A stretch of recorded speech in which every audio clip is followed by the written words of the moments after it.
From ghoulies and ghosties. And long-leggedy beasties. And long-legged beasties. And things that go bump in the night. Good Lord! Deliver us. Deliver us.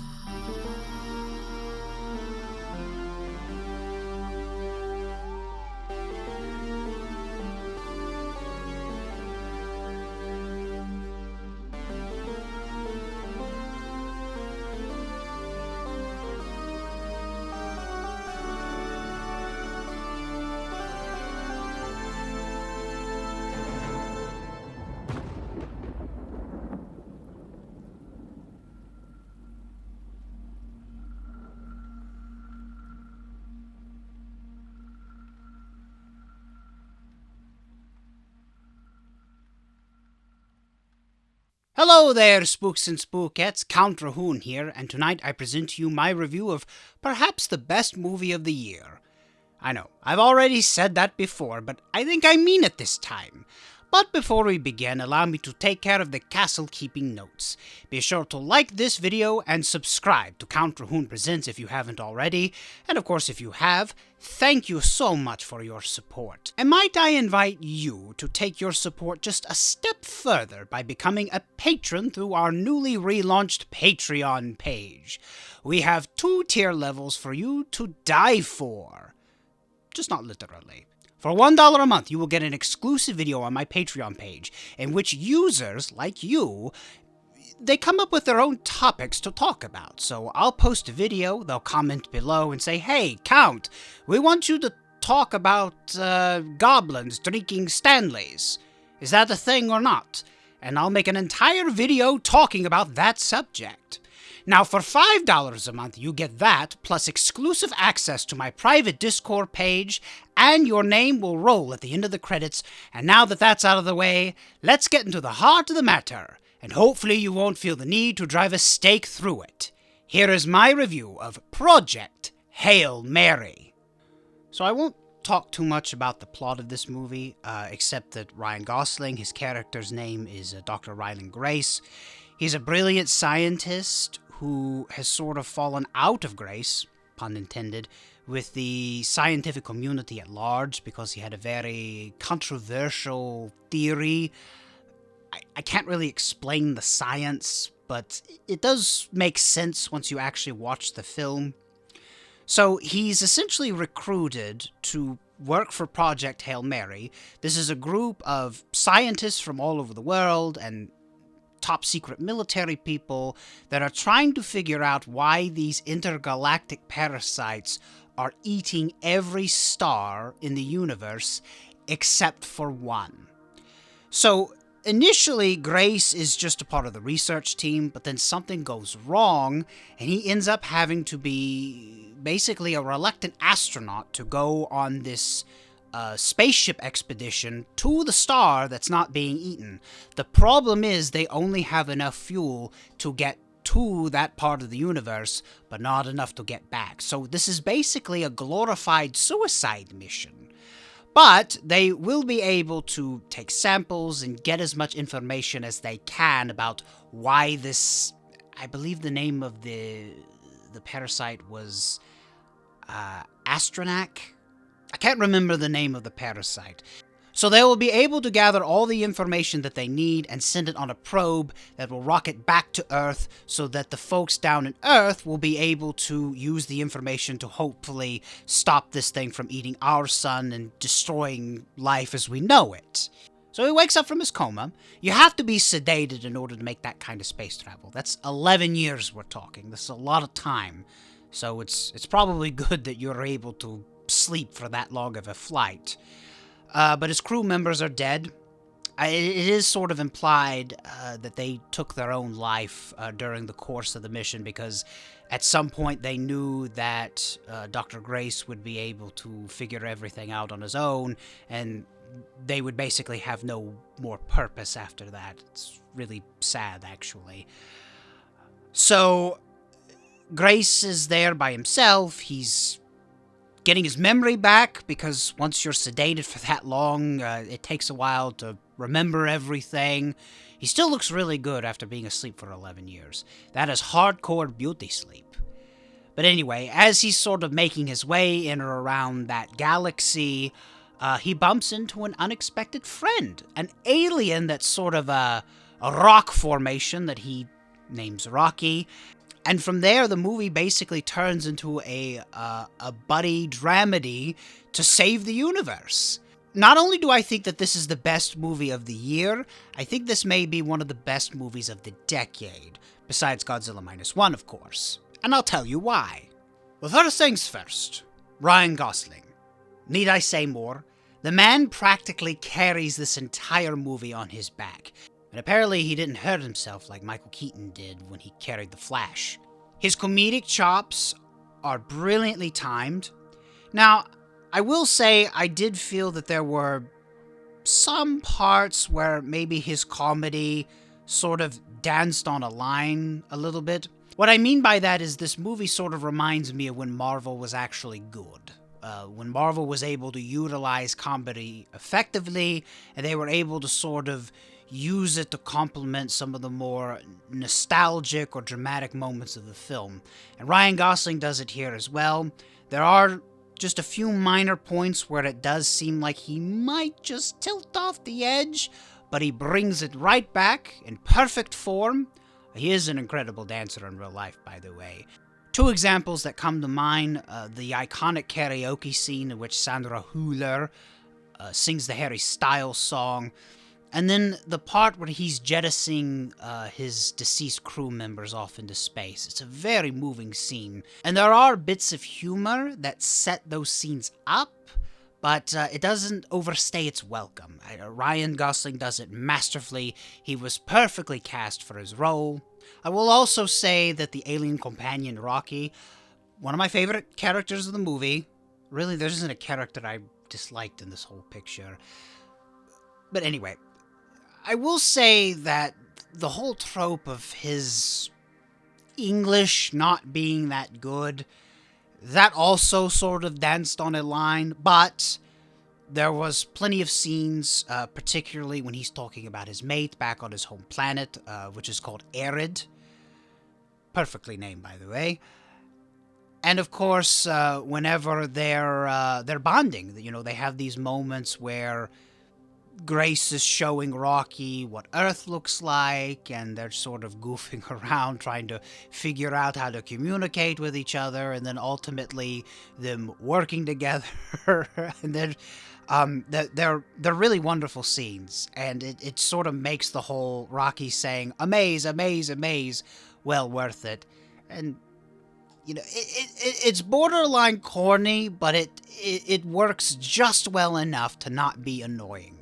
And I really appreciate it a lot. Love Rocky, by the way. Please, don't get me wrong. I don't want to get all kinds of hate in the comments.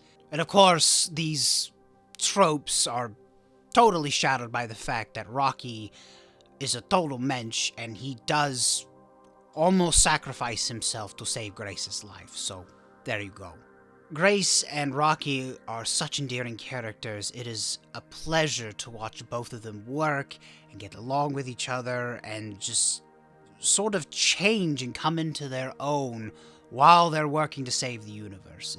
It's a truly beautiful dynamic that both of them have.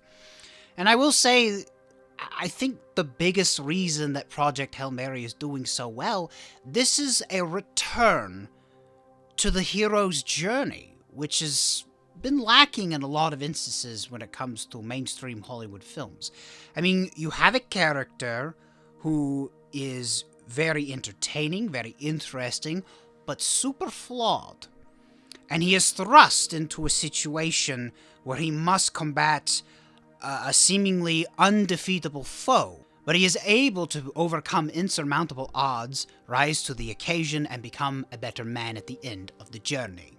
This movie truly is a spectacle vehicle in the vein of an Oppenheimer, an epic like David Lean's Lawrence of Arabia, Marvel films of yesteryear like Infinity Wars and Endgame. it just feels kind of old school, you know? It's like they have these really insane gimmicks, like the film having its debut in space. And, I mean, of course, you've got the basic stuff like the AMC Popcorn Bowl, but then you also have, like, Rocky doing these promos with Ryan Gosling to promote the movie. It's great. I love it. I love it. And it really... Of course, this is the right kind of movie to do it with this kind of marketing, because, I mean, this film... I mean, this movie is high quality that it warrants the kind of marketing like this, where you have these sort of tropes that you would have seen in a movie about this length, about this budget, that would have been made back in the 50s or 60s. Of course, I would be remiss to say that the ensemble cast is fantastic. Notably Sandra Hüller. My favorite character in this movie, other than Rocky, of course, is Carl, the security guard, or the Secret Service agent, whichever. I love his and Dr. Grace's dynamic, because he's this very stoic killjoy, but underneath it all, he's just a teddy bear, and he wants to have a little fun too, and he and Grace get into some trouble. So I loved Carl. Not Carl Hamburger, because he needs to fix his teeth. Just do it! One of the things that I found out later was that this movie was almost entirely shot with practical effects. So all the spaceship stuff that you see, none of that was CG or green screened, which I thought was fascinating. Now, I think that the space stuff had to be computerized. I mean, it would have to be. They didn't shoot the movie in space. That would just be ridiculous, but it would be really awesome if they did, but I highly doubt that.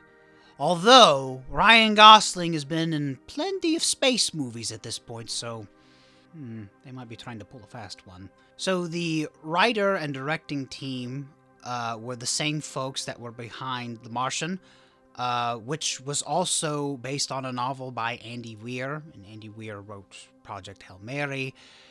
They also worked together on Solo, which, ultimately that was taken away from them and given to Ron Howard for reasons. But I found out that Drew Goddard really fought to make this movie what it was. He wanted the film to be as closely adapted to the novel as possible, because I think that there was some frustration at their last go-around. I think Andy Weir took issue with The Martian because The Martian didn't really follow the hero's journey as much, because the Matt Damon character basically stayed the same from beginning to end. His whole motivation was to science his way out of it. But here with Project Hail Mary, we truly get a human experience with this.